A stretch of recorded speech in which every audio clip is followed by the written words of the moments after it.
today. And so we begin in the name of the Father, and of the Son, and of the Holy Spirit. Amen. Mary, Virgin and Mother, you who, moved by the Holy Spirit, welcomed the word of life in the depths of your humble faith, as you gave yourself completely to the Eternal One, help us to say our own yes to the urgent call, as pressing as ever, to proclaim the good news of Jesus. Filled with Christ's presence, you brought joy to John the Baptist, making him exult in the womb of his mother. Brimming over with joy, you sang of the great things done by God. Standing at the foot of the cross, with unyielding faith, you received the joyful comfort of the resurrection and joined the disciples in awakening the Spirit, so that the evangelizing church might be born. Obtain for us now a new ardor born of the resurrection, that we may bring to all the gospel of life, which triumphs over death.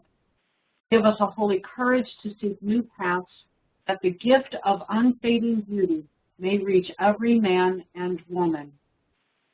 Star of the new evangelization, help us to bear witness to communion, service, ardent and generous faith, justice, and love of the poor, that the joy of the gospel may reach to the ends of the earth, illuminating even the fringes of our world. Mother of the living gospel, wellspring of happiness for God's little ones, pray for us. Amen. Alleluia. In the name of the Father, and of the Son, and of the Holy Spirit. Amen. Thank you so much. Beautiful. Well, again, welcome, everybody.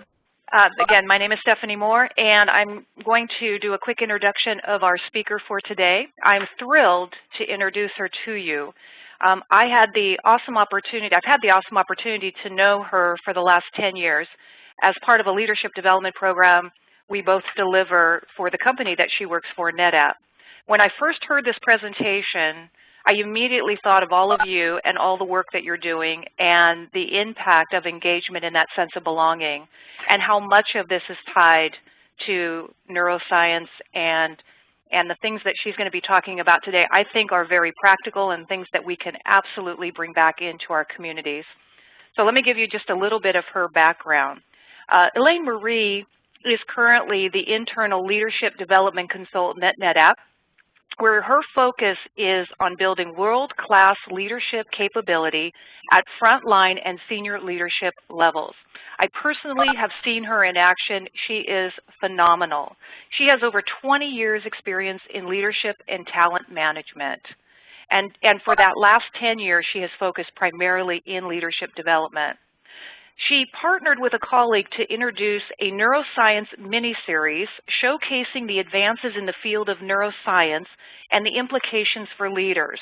The popularity of these short sessions continues to grow, and the programs have been offered to managers and directors across the U.S. and India. She jokingly said to me last night as we were preparing, she said they have her flying all over to deliver this program, and she's excited to be doing this for the first time virtually. So this is going to be nice for her, because she's going to hopefully be able to repurpose this in a virtual format so she doesn't have to be on a plane all the time.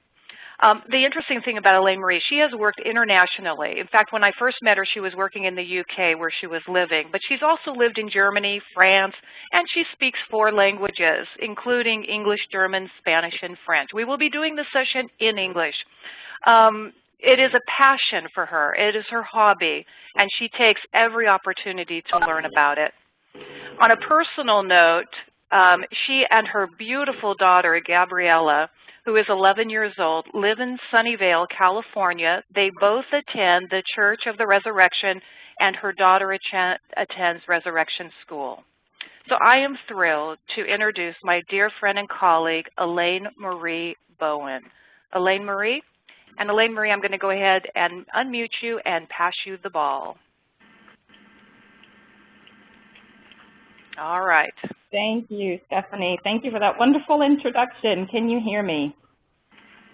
Yes, we sure can.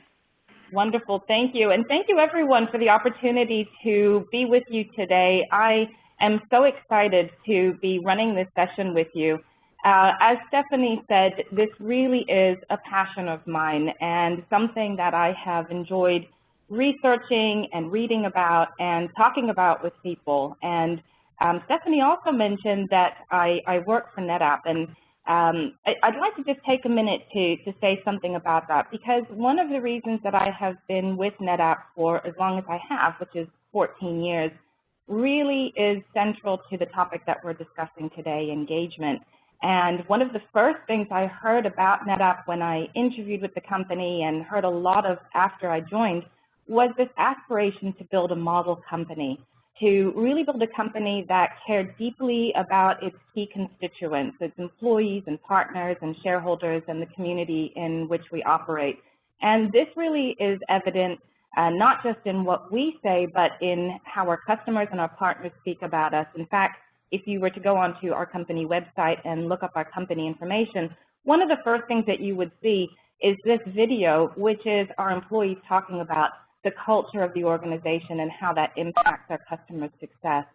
So engagement and building a community and a sense of belonging in a company where individuals can really perform at their best and have an opportunity to develop and put their talents to use is something that's very important to us at NetApp.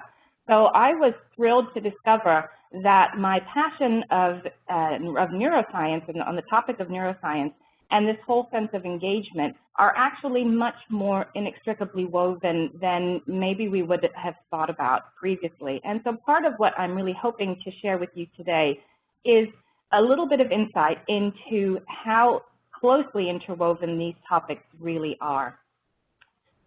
So just to get us started, I thought I'd start just with a quote. This comes from the UK's Chartered Institute of Personnel and Development. And it really talks about the fact that engagement is something that an individual has to offer. It's not something that can be required.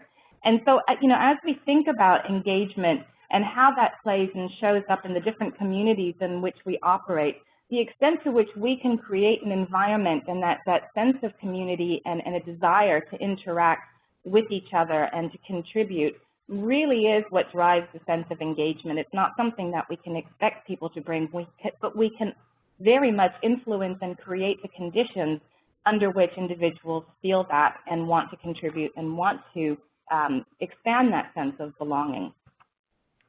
So in this session this morning, what I'd like to do is just to share with you some insights into new discoveries in the field of neuroscience and to begin talking and exploring a bit about how does this really show up in the way that we as individuals behave? What are the implications for how we interact with each other, how we communicate?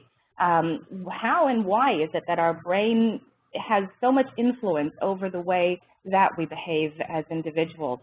I'd like to share a model called the SCARF model and really talk a bit about the implications that it has for us as leaders from whichever field we operate from as leaders, and how it impacts the way that we interact with others in the community.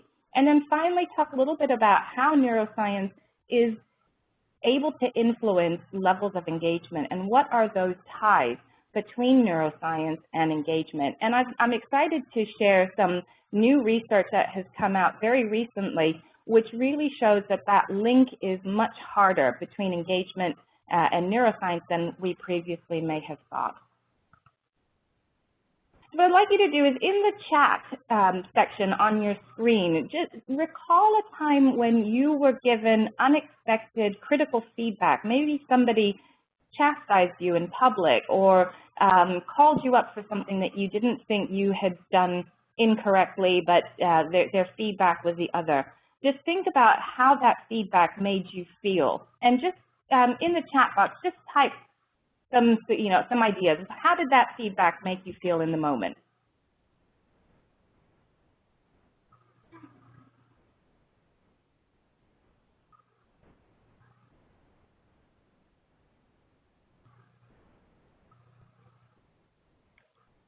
Yes, ashamed, unappreciated, caught off guard, yes, and deflated. Yeah, these are very typical reactions. It's surprise. You weren't expecting something. Why do you think you reacted the way that you did?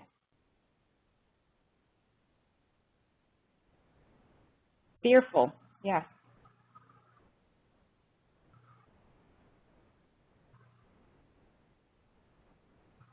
Not prepared.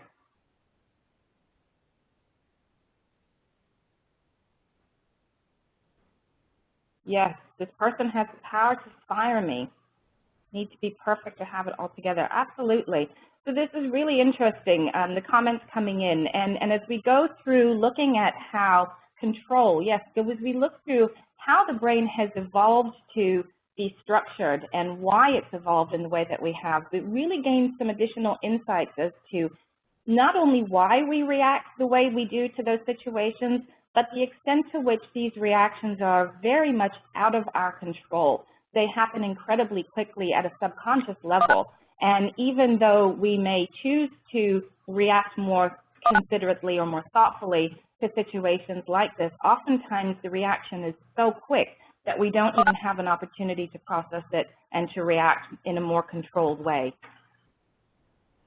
So let me just start by taking you back on a journey in time to 1848 to Cavendish, Vermont. And just a quick, either a check mark or a hands up, anyone who is familiar with the story of Phineas Gage.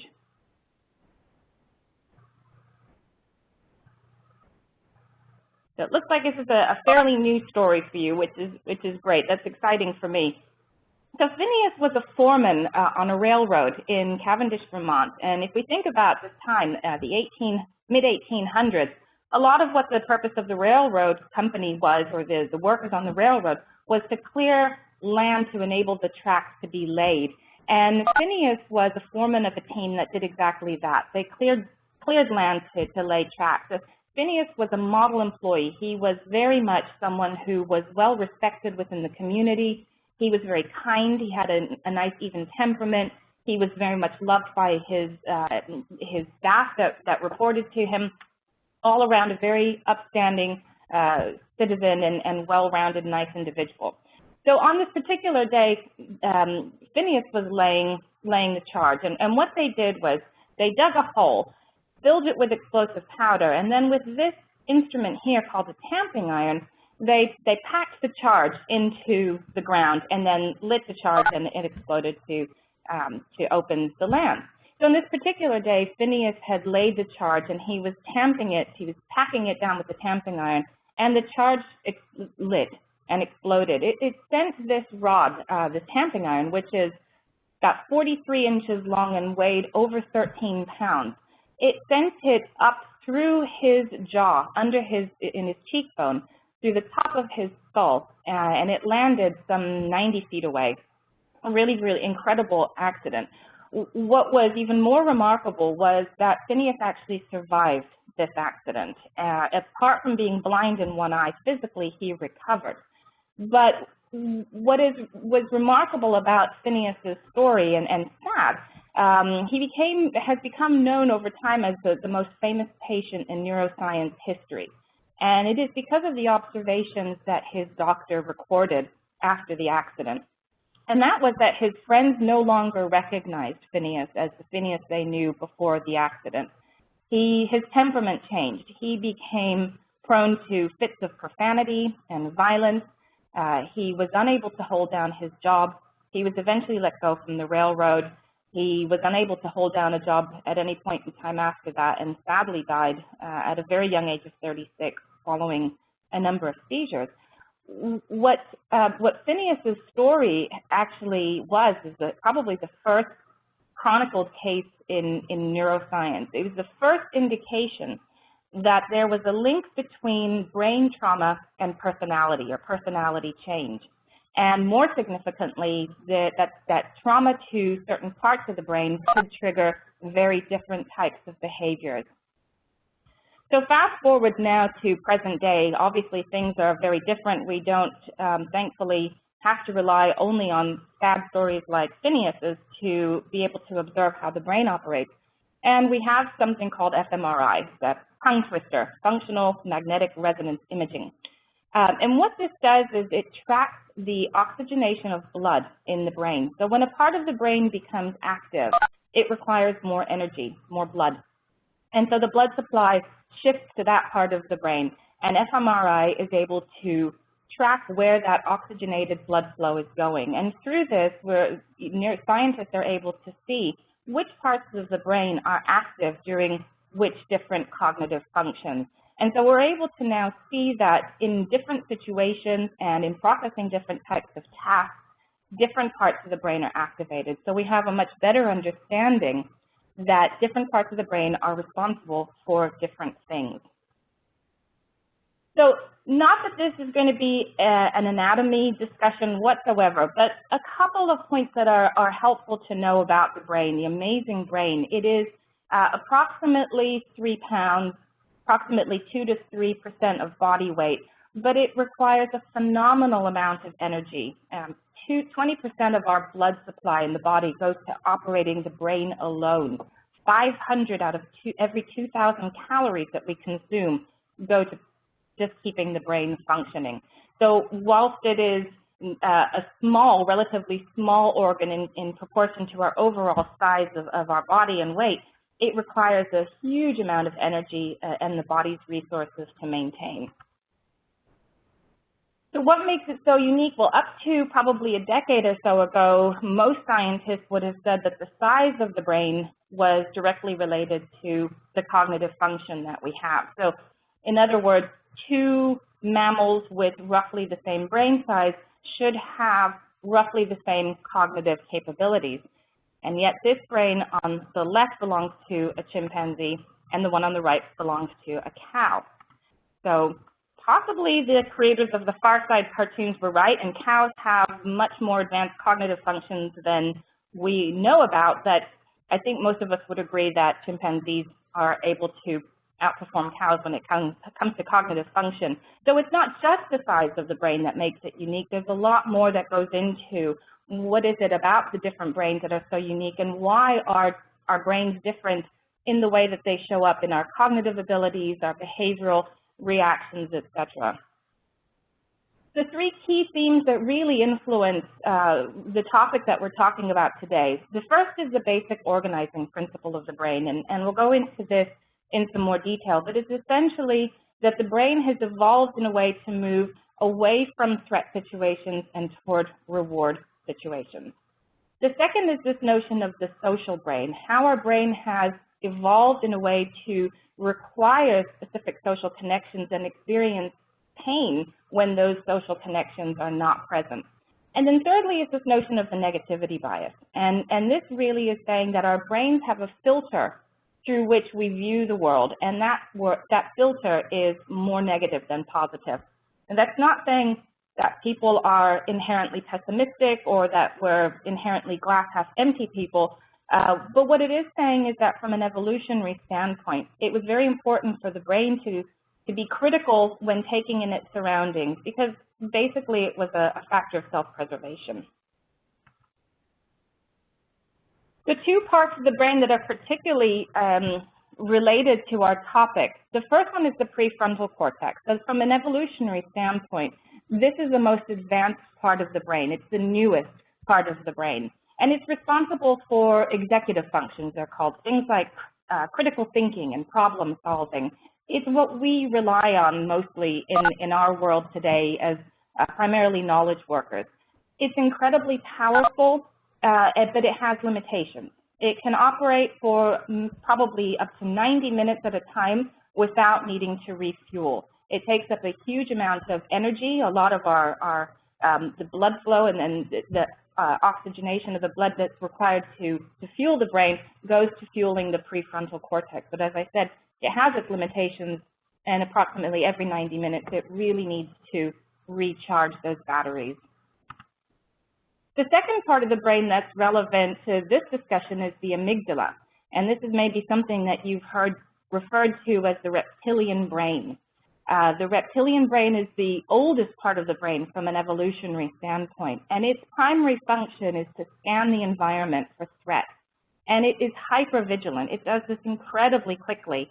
Approximately every 1/5 of a second, it scans the environment, and when it identifies a threat or a perceived threat, it triggers the body or triggers the brain to release a hormone called adrenaline.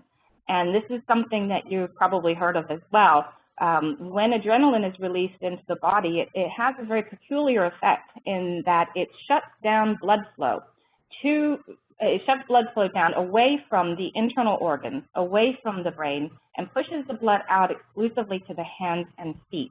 And you're probably all on the other side saying, yep, I know exactly why that is, and it really is to prepare us to fight or freeze.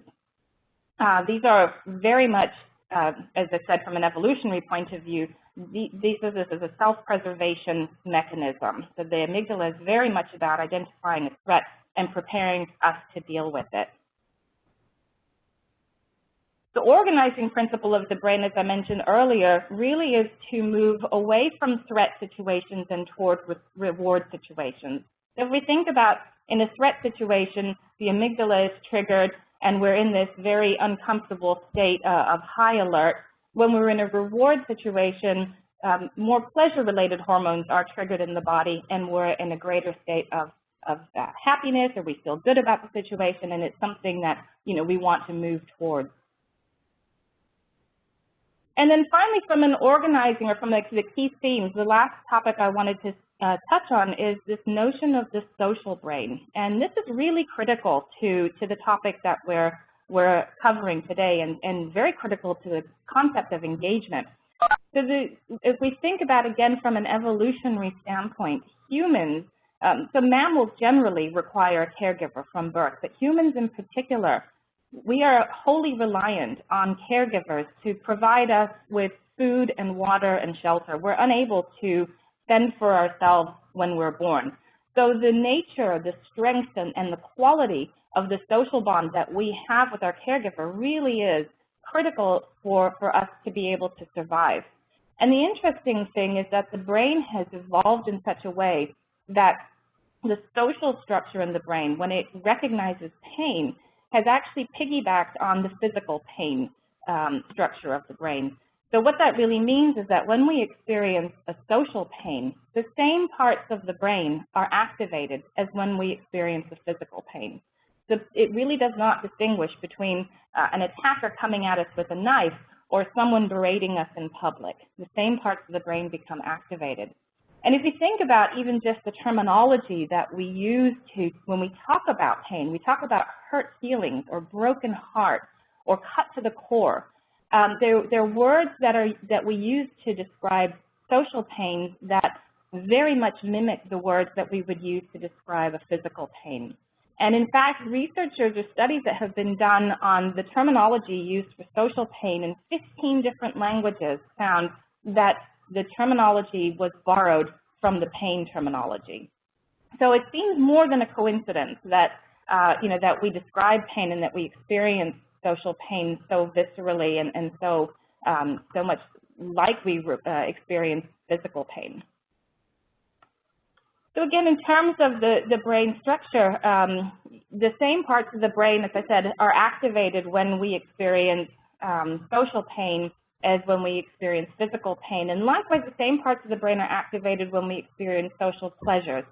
So there's very much within the pains and pleasures networks in the brain, we're programmed in such a way to react positively and move toward the parts of the brain or the situations rather, that trigger the reward centers of the brain, and to move away from the parts of the situations that trigger the pain response in the brain, which makes sense. Again, if we think about it from an evolutionary standpoint, we don't want to put ourselves into situations where we're experiencing pain of any kind. But just to show the extent to which that really is such a strong way in which our brain operates, just to talk about a study that was done, which was really interesting, called Cyberball. And in this particular case, the researchers took a subject and connected them to an fMRI machine and told them that they were playing a game of virtual catch, if you will, and that they were going to toss the ball to two other participants who were hooked up to fMRI somewhere else virtually. In fact, there were no other participants. It was one subject playing against a computer that had been programmed to pass the ball equally amongst all three players, so to speak, and then after a period of time, to stop passing the ball to the real subject and only pass the ball between the two fake virtual subjects or participants. And what the fMRI showed was that the same parts of the brain that were activated when an individual experienced pain were activated in this situation.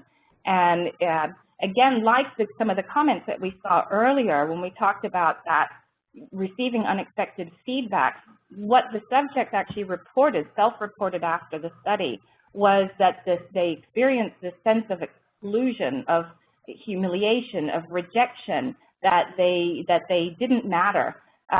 Very, very strong words that were used to describe the feelings that they experienced at the time that the exclusion happened in the game.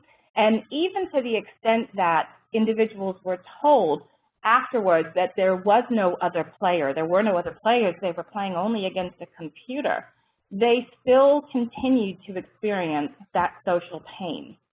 So just really quickly, just to highlight for yourself, to bring that home, and what I'd love to do is to have you just consider a time, think back to a time when you experienced some physical pain.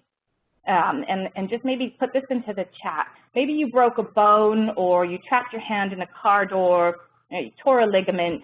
Can you recall that physical pain that you experienced?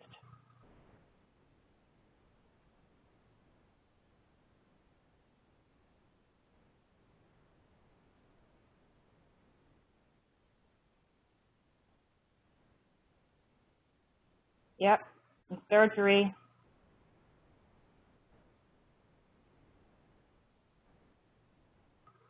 I remember having my appendix taken out and realizing the extent to which we require our stomach muscles for every kind of movement. So that was painful. Back injury, yes. Childbirth, exactly. All pains that we can associate and recall.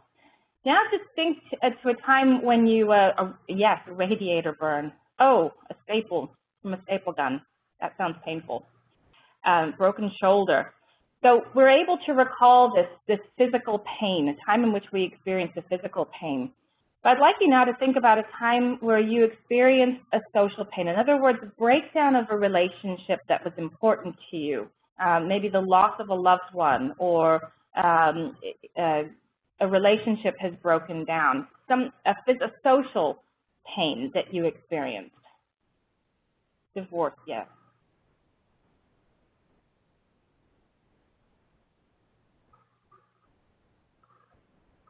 Bereavement, yeah.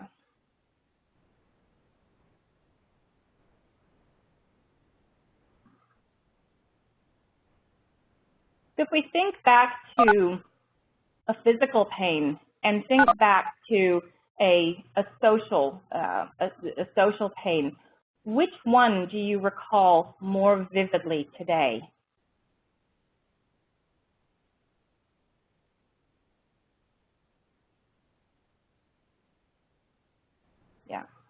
Yeah, absolutely. The social pain stays with us far, far longer, possibly even for the rest of our lives. We are so hardwired and programmed to rely on that social connection, on that social bond, that the social pain is something that we will recall far more vividly for a much, much longer period of time than the physical pain. So implications, what does that actually mean for us today? Well, what we know from the research is that when an individual is in a threat state, they are unable to really have those kinds of mental resources at their disposal that they really need. Great example is this. I don't know if anyone has experienced a situation in which someone said something and you just wanted to have that great comeback, and your brain refused to come up with any ideas.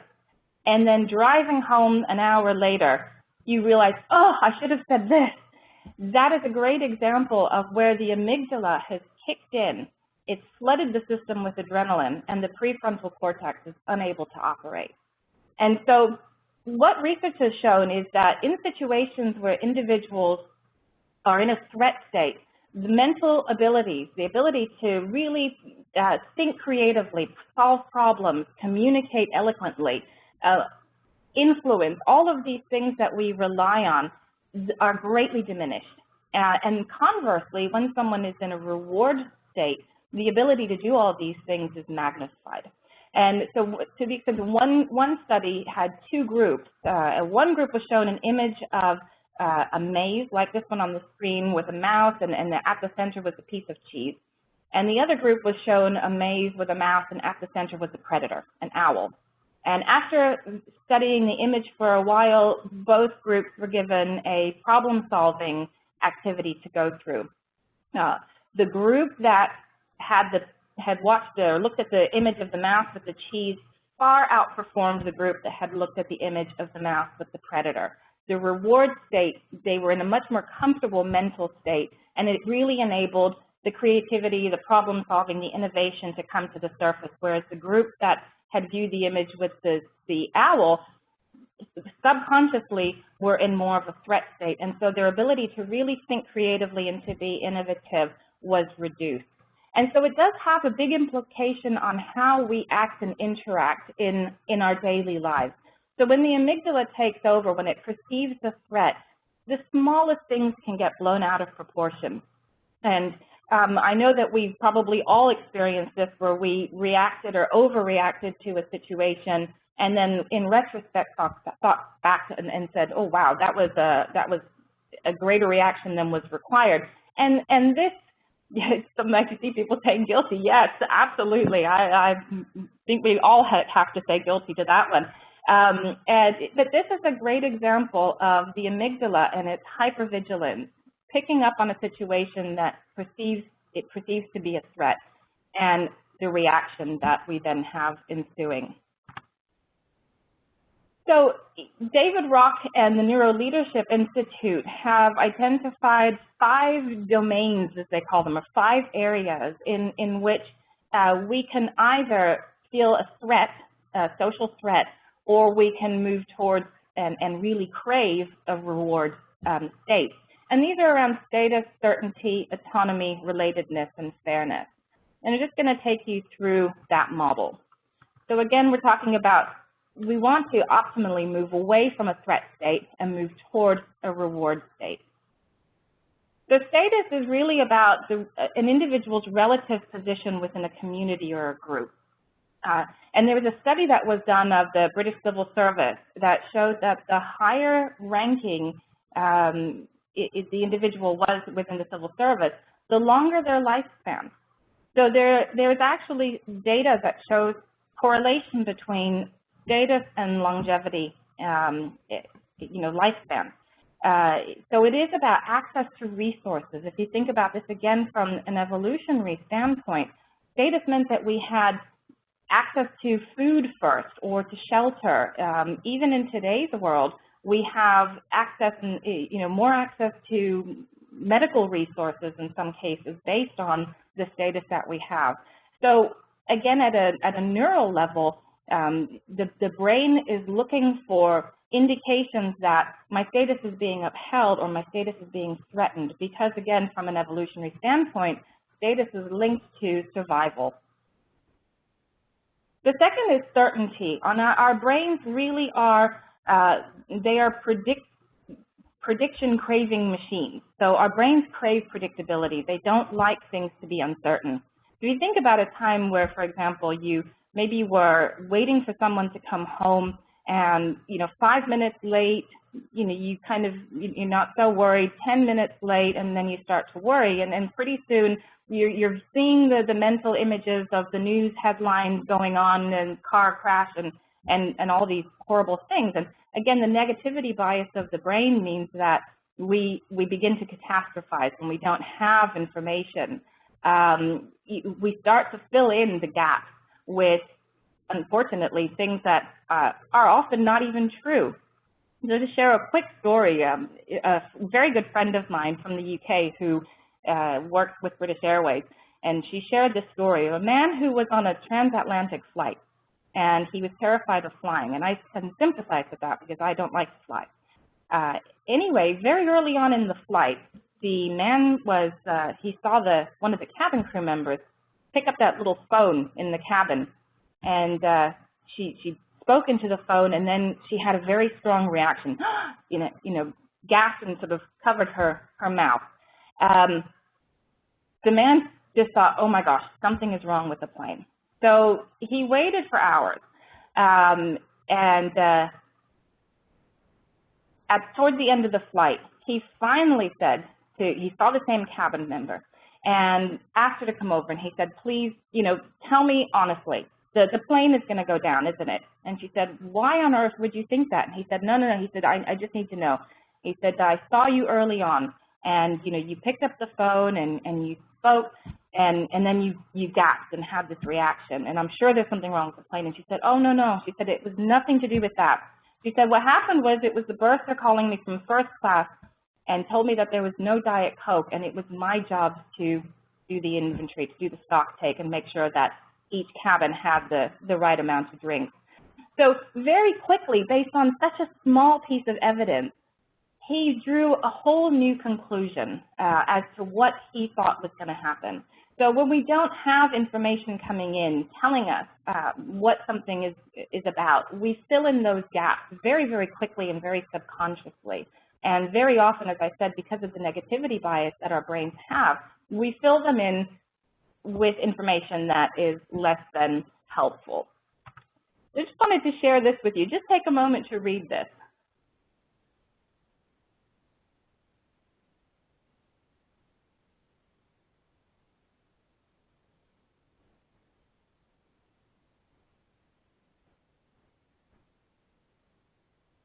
Pretty amazing. This was a University of Cambridge in the UK, a study that was done about the extent to which our brains can predict and really pull out of that database of our brain the information that we need to process things. So I just love this. I think it's such an interesting way of seeing how quickly we're able to process information based on what is stored within our minds.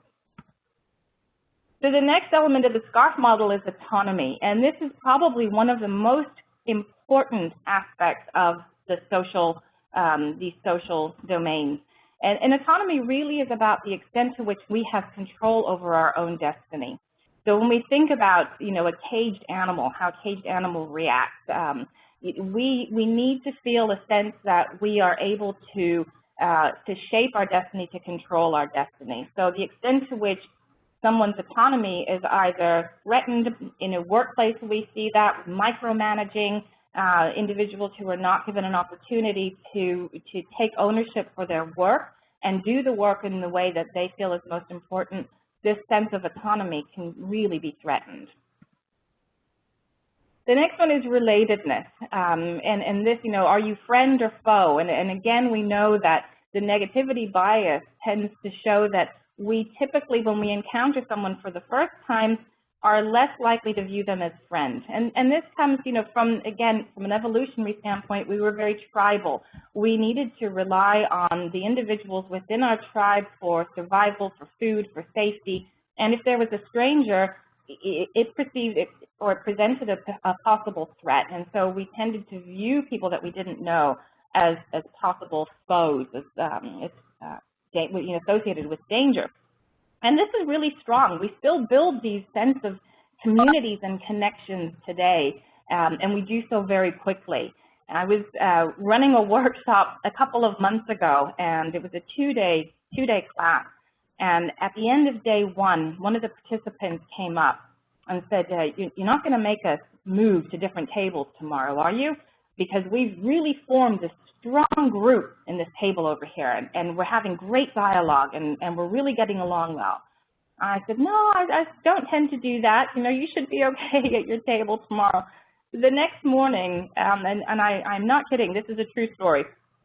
The next morning, I was in very early, and somebody came in about 45 minutes before the class started, and this individual sat at the table, exactly that same table that the individual had expressed a desire to remain as an intact team there.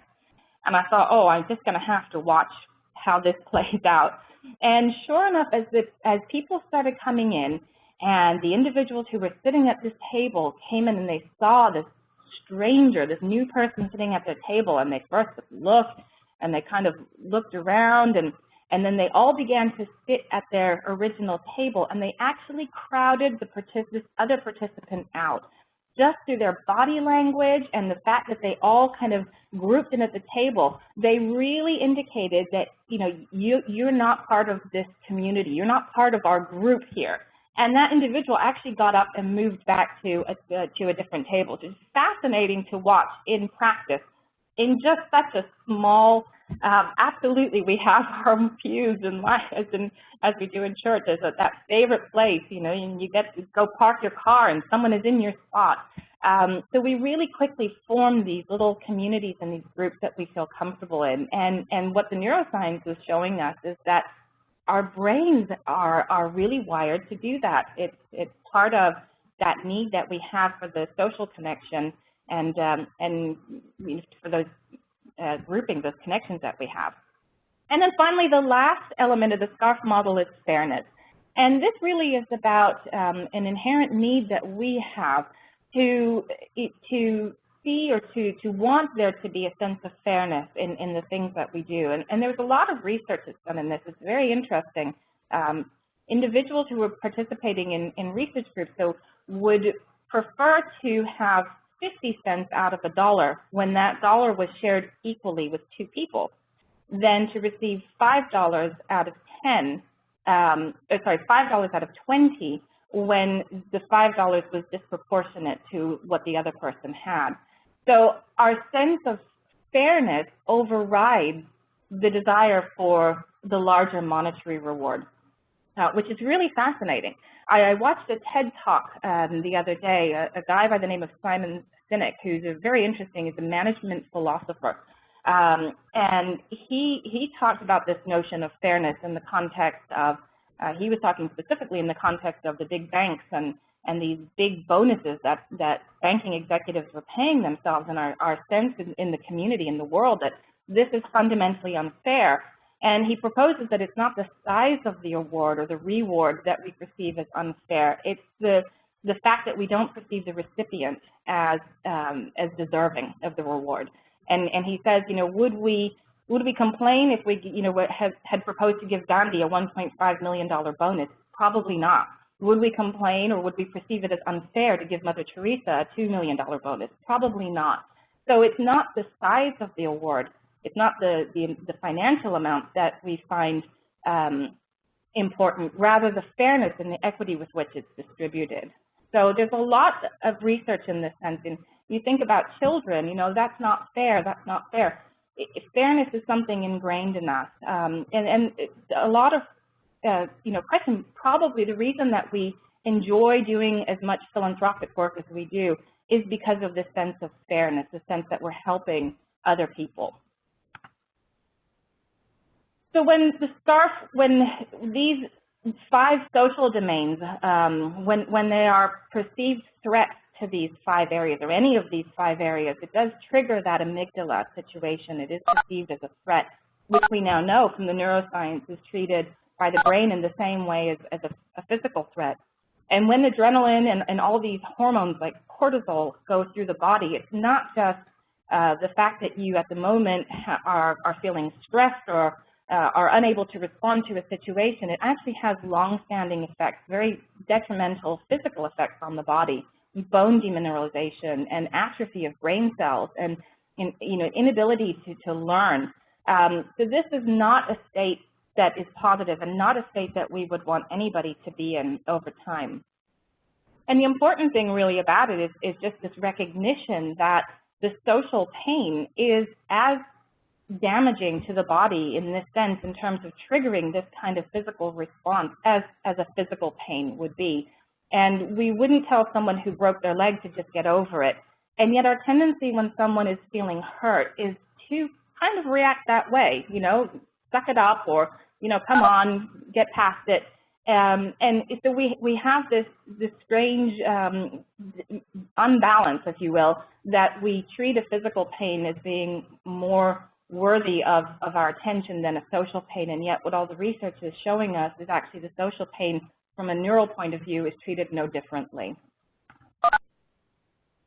So just love to hear from you at this stage. I know I've been talking a lot. Just in the chat bar, I've given some suggestions here for potential SCARF violations that we might see. We talked earlier about the receiving that critical unexpected feedback, or maybe it's about being unclear in what is expected of you, or micromanaging somebody, not inviting somebody to be part of your group or your community. What are some things that you are seeing or have seen that might be violations to one of these 5 domains?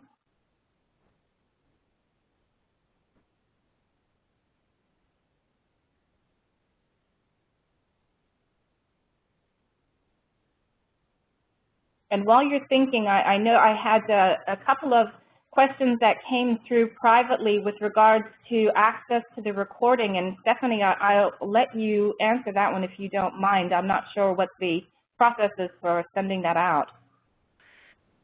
Yes, the recording will be on the CSEC site within the day. Great, thank you. Yeah, not being listened to, especially with close friends, that's really big. For those of you who are parents, you'll probably sympathize with this one, or empathize at least. I have an 11-year-old daughter, as Stephanie mentioned earlier, and I've seen her go through exactly these kinds of things with her friends, where all of a sudden, her best friend is being more friendly with another person and excluding her, and how hurtful that that is to her and how she experiences it. Yes, not having clearly defined roles, or do what I say, not what I do. Yes, that one rings true as well. Higher the position, the more important the input. Yes, a disproportionate view of the contribution, their arrogance. Yeah, yeah. And it's interesting that, we see these exact same kinds of behaviors in both workplace situations and social situations. So these notions of these social domains really, transcend between work and social environments. Yeah, lack of acknowledgement, or, it's just my way or the highway. Great, great. Okay, well, we're going to turn having hidden agendas or being condescending. Yes, yeah, all great examples. A little bit later, I'm going to ask you for some suggestions around things that you could do to either prevent that or create more of a reward response in these SCARF domains, which is what we would like to get to. So switching a little bit, moving now to having a better understanding of the background around how the brain is structured and why, from an evolutionary standpoint, it's structured the way that it is. And these 5 social situations that can either create a reward state or trigger a threat state. I really want to turn to the neural basis for engagement. So we know that in a reward state, when the brain is not flooded with, or the body's not flooded with adrenaline, and the prefrontal cortex can operate optimally. In this reward state, people have greater cognitive resources, so they don't feel like their brain is frozen out. Are more creative. We saw that the research study that was done with the mazes. They have more aha moments. So this is really critical. Our brain needs to be in a nice, comfortable state for insights to happen. And when these insights or these ahas happen, that's what enables us to solve complex problems and coming up with more ideas and just generally having a wider perceptual view. So what does this really mean in practice? Well, when the reward state goes up, when we're feeling good and comfortable about situations that we're in, then our body is flooded with a neurotransmitter called dopamine, a hormone called dopamine. So this is associated with good states, And dopamine actually has a specific job that it performs, and what it does is it triggers the memory cells in the brain to record all of the conditions that were present at the time in which this neural, this positive network, the reward network, was triggered.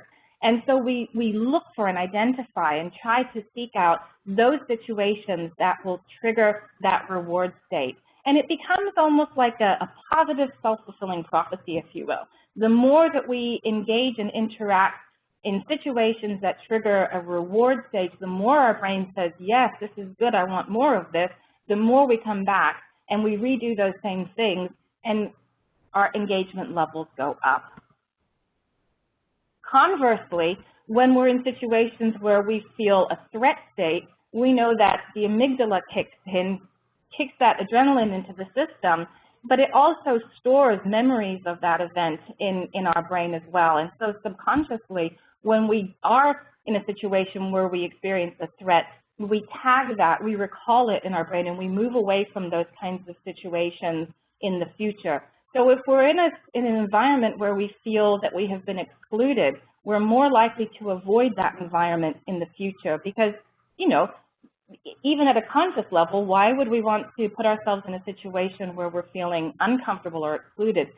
But critically, at a neural level, subconsciously, our brain is avoiding that kind of environment. So if we're not feeling comfortable where we are, we're not going to want to be there, and our engagement levels go down. So one of the fascinating things that I found as I started to look at the research was, you know, there's been a lot of research that's done on engagement. And the Gallup organization, probably the most well-known model for engagement that exists, and huge amounts of research that were done. But up until recently, not a lot had been done to look and to see whether there were any neurological drivers that underpinned the notion of engagement.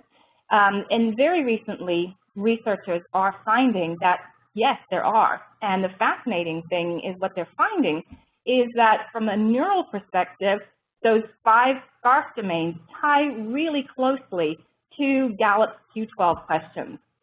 And I have in my notes here somewhere, but I don't know where it is, so I'll apologize if I don't get this absolutely right. But something like 6 of the 12 questions in the Q12 map to status. 1 maps to autonomy, 2 to relatedness, 1 to certainty, and 1 to fairness. It's something like that. But in any way, every single one of Gallup's Q12 questions maps directly to one of these 5 social domains in the SCARF model. And so what the researchers are saying is that, wow, there is a direct correlation between the threat state and low engagement and a reward state and high engagement. And what the Neuroleadership Institute have done is they've taken Gallup's model, which is 3 levels of engagement, and they've built it out to 5, which basically is to enable them to do the way that they conduct their research lends itself better to a 5-point scale. Or a 5-point model. And so they look at this from actively disengaged to disengaged, neutral, engaged, and deeply engaged. And they look at, they've been able to see from the research, the level of threat or reward state that is associated with each of those levels of engagement. And what they found is that they go with the actively disengaged, a very high level of stress, power stress that they call it, where you know, critical levels of stress present for high periods of time, which is a very high threat state. And then this deeply engaged notion, which is the idea that where most, if not all 5 of the SCARF domains are being met in a reward state, creates a very high level or a very deep level of engagement. And what they're saying is that this deep level of engagement goes beyond just you know, what we do on a day-to-day basis. It really is about our ability to see opportunities in which we're able to do something for the better good, to influence and improve the conditions that somebody else, you know, lives or operates in. That there's a link to our sense of status, that it gives us a boost to feel like we're really contributing and doing something for someone else's benefit. And so all of these 5 domains of the SCARF model, if you will, can be satisfied, and people find high levels, deep and rich levels of engagement through engaging in situations where they're really looking at a reward state in each of those 5 domains. And that is such a wonderful opportunity, I think, in particular, in the kind of community that we operate in, that, you know, we have opportunities to say, you know, what are we doing to reach out to the community, to pull people in, to work together, to, you know, to address challenges and improve things for others. I would love to hear a little bit from you in the chat, if you will. here are some suggestions on the screen. What are some things that your community is currently doing to reach out, to create that sense of engagement within your parish?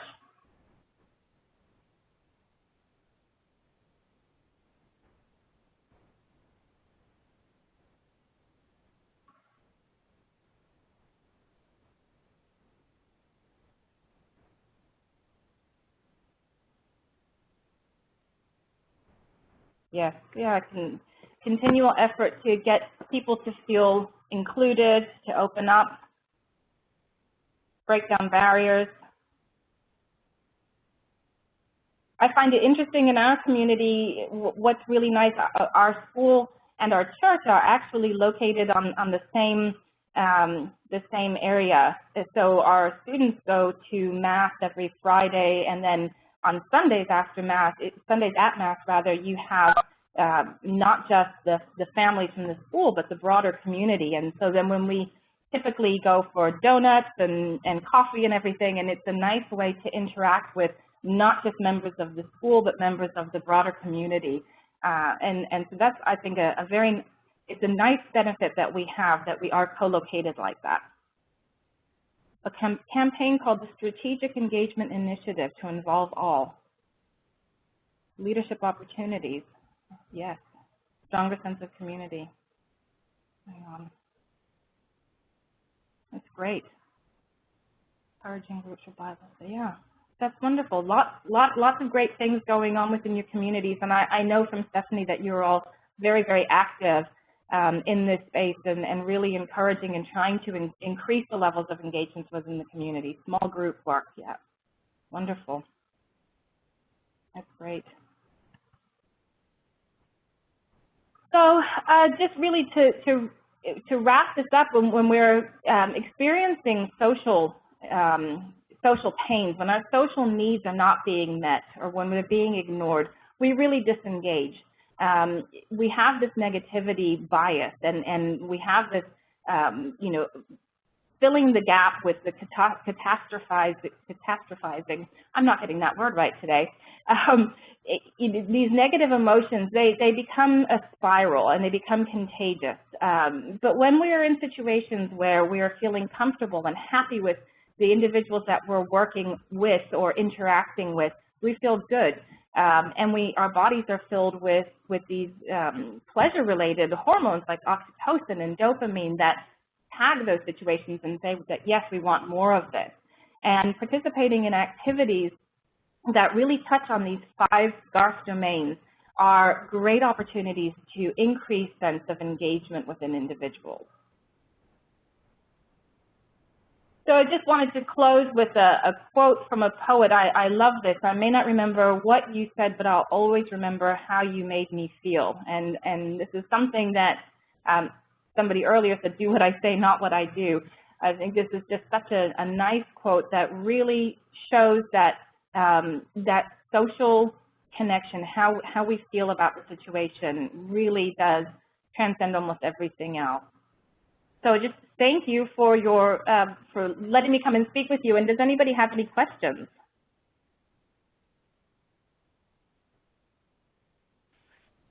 So Elaine, I'm not sure if you see Yes. Lisa's question down there where she asked, do you have any ideas? I do actually. One of the things is really to use empathy as a starting point. Empathy skills in acknowledging, what others may be thinking or feeling, but then being able to put things forward in a way in which individuals don't feel threatened. So the backlash or the sense of exclusion is typically a response to a threat situation. So to the extent that comments or discussions can be initiated from the point of view of I'm trying to minimize someone going into a threat response, and maybe stating that up front. My intent is not to criticize something that may have gone in the past, but to raise an observation or ask a question that's been on my mind. And just speaking a little bit more tentatively rather than absolutely in putting something forward can help to diffuse possible threat response from happening. Is there a specific order that we should introduce an event or program to get higher engagement? Kat, can you say a little bit more about that? Oh, Kat Doyle. Let's see. Oh, here. Kat, we just took you off mute, so if you're there.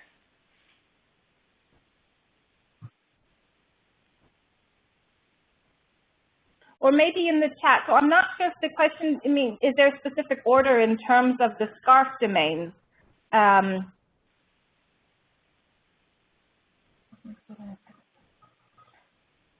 So I think just a general overview, maybe if you're thinking of using these materials to talk to the engagement, maybe just literally starting with some context around the engagement and how these things can influence, and then going into presenting some of the more specifics. I don't know, Stephanie, if there's an opportunity maybe to follow up with Kat offline afterwards and make sure that I'm answering the question, I'd be happy to do that. Absolutely. Thank you. And Elaine-Marie, if you don't mind, if we can share your contact information as well? Absolutely, yeah. Okay, great. So ideas with sharing the SCARF model with the parish council to encourage all to consider their personal behavior impacts others. Yes, and actually, that's actually really interesting. So there is a SCARF self-assessment, which is a nice, interesting way of putting this topic on the table for discussion. And I know that many of you have done the StrengthsFinder assessment, and so you know that, if you, Stephanie and I were chatting about this the other day, and I said, it's interesting if you were to speak with 10 other people who've done the assessment, what is the likelihood that within that group of 10 people, you will find someone who has the exact same top 5 you had in the exact same order? It's probably relatively low. Because we are all individual. And with the SCARF model really says that these 5 domains are important to us as humans at a very, very neural level. The extent to which one domain might be more important to me than it is to someone else is very different. It's very individual. So I might have a higher need for relatedness, and find that if I'm coming into the office and my colleagues are all in meetings and I haven't been invited and I feel excluded, where somebody else might actually have a higher need for autonomy, and they might not care if they were not invited to a meeting. So something like using the self-assessment, which it can, I'm happy to get the link, Stephanie, and send it to you. It's online, it's free. It takes about 5 minutes to complete. They do say it's not statistically, it's not yet a statistically valid study. It's very, very new, and they're trying to build their database. That might be an interesting way to introduce the topic, because it talks to, or gets to immediately, we're all different. We're all individual and we're all different. Here are 5 things that are important to all of us as human beings, and yet when we look at an individual basis, look at the differences. What's important to you might not be as important to me, and how does that surface and show up in the way that we engage and interact with each other? Are we following the platinum rule of acting in a way that somebody else wants, the way in which someone else wants to be treated, versus in the way that we ourselves want to be treated? So just coming back to that, using at the parish council, maybe using the self-assessment and having people discuss their report, how they rated the level of importance of these domains of SCARF and what that means in terms of similarities and differences. Collaboration is a great book. Thank you. Also, Creating a Healthier Church. Thank you for the ideas. Wonderful. And Stephanie, did I miss any other questions? I'm just taking a look here. Again, if any of you have any questions for Elaine-Marie before we conclude, now would be the time. And I think you've got them all. Yep. Oh, you've got one more. Yeah, so they are considering a formal process for training their volunteers in the parish to raise the reward bar. Does this make sense to you? So for training volunteers in the parish, does it make sense to raise the reward bar? Oh, sure. Absolutely. Absolutely. I would definitely, I mean, this, again, it's a great, with volunteers, it's a great opportunity to talk with them about how they interact with others. So as volunteers in the community, what is it that you are getting from this volunteer activity? What are you taking away from it? How is it making you feel, and how is it engaging you? And to use that as a basis, again, for a discussion and as part of the training, I think is a wonderful idea. The assessment tool, I think it is just called as simple as SCARF self-assessment, but I will get the link and send it to Stephanie to distribute to everyone. Get people more engaged in social action. How do I prepare a group to hear something that might be considered threatening? Yeah, that's a good question. And I would say that, you know, again, do you have individuals possibly in that group that are that you know better, somebody who's maybe a little bit of a trusted advisor who can help you to get a sense of what kinds of things might be perceived as threats. And just, I'm always a fan of trying to do some data gathering up front from some trusted sources to get an idea of what are the kinds of things that might trigger a reaction, so that I'm conscious of that and I can position what I'm proposing in a way that the person who hears it recognizes that I have an appreciation already for something that's important to them. So that might be a way to get that started. And again, there's a wonderful book called Crucial Conversations. If it's something that you have not read, I would so encourage it. I am actually a facilitator for the Crucial Conversations program, and it really does talk through a way in which you can interact with others to reduce that threat response. And it is about, you know, making sure that you're starting with facts and speaking tentatively, acknowledging things that the individual might react to or might find threatening, and really opening up, allowing the other person to see that I'm not coming in with a foregone conclusion. I'm open to hearing your viewpoints. I want to hear your viewpoints. So the way in which we speak as opposed to what we say is so important. Preparing a workshop to increase understanding of poverty, living with stress. Would be interesting to see how much of a threat living below the poverty level really causes. It really would be, and I would imagine that you'll see some strong correlations there. Stress is such it's so damaging to the body. It really is, and I think it's one of the leading causes, if not the leading cause of hypertension. It's very interesting. I'd be interested in hearing the outcome, Loretta, of that.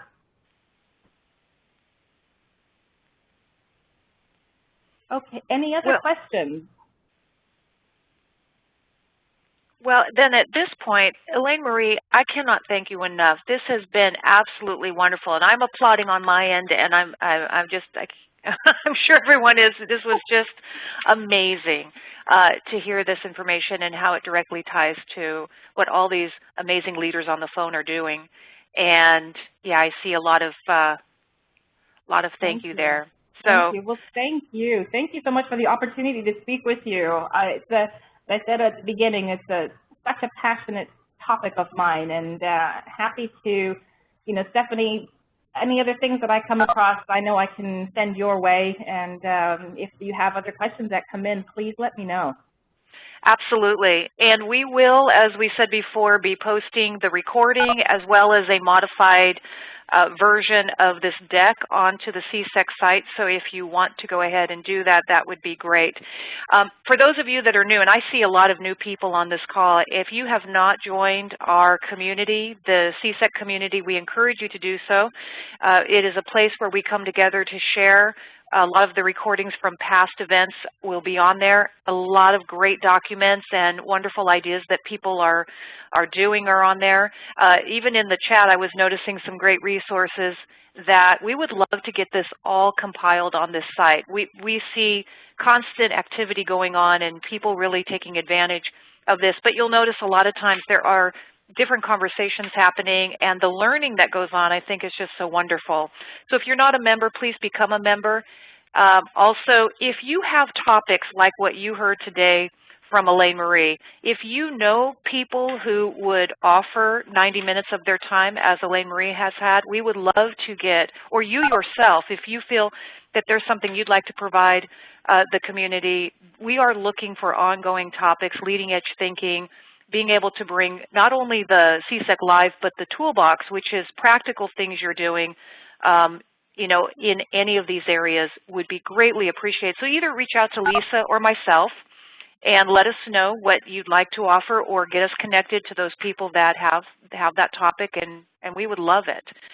So once again, we thank you, and thank you for taking this time, and hopefully we'll see you on the next CSEC Live. Have a great rest of your day, everybody. TGIF.